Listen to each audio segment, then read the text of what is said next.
I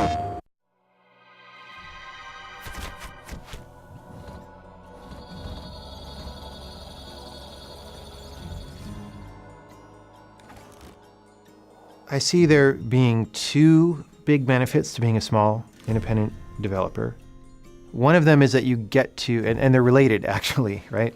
So the first part of it is that you get to decide exactly what you're going to do, right? If we were part of a large publisher or publisher-owned developer, we don't exactly get to pick what we work on, or maybe they'll say, hey guys, pick what you want to work on. But then if we pick something too crazy, it's like, oh, hold on, we need to, make sure we get our money back, right?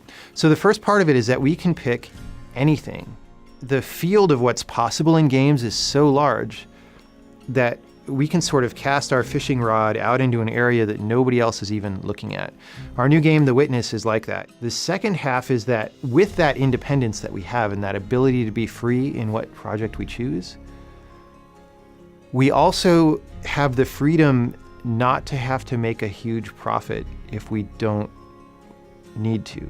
I would definitely like to make our money back on this game, and I would like to make a profit on it, but it's not actually the number one priority, right? The number one priority is to make the best possible game that we can make that brings the most beneficial experience to the players, right? That's absolutely number one. For a while, we had been generally interested in being on the next Sony console, so we kept up relations with people at Sony, and at some point those discussions naturally turned to, hey, we're going to have a mini preliminary dev conference soon. Do you want to be in there? And I was like, well, of course. And that was really good, and the ball started rolling. Like, as soon as we did that, I said, hey, we want a kit right now, because, like I said, it's a much more complicated game than our last game, so there's a lot to do. There's a lot to think about.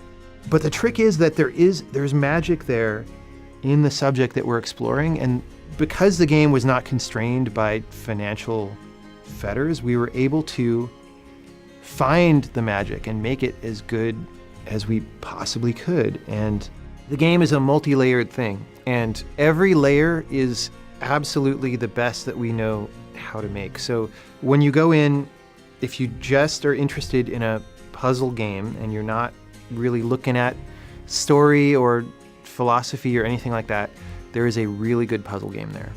But if you want to read further than that, there's other layers. And that's sort of that provision for deeper engagement that allows for that little bit of ambiguity, or that little bit of like, I didn't totally understand it, but then when you go look at it closely, you open it up and you discover there's a huge ton of stuff in there.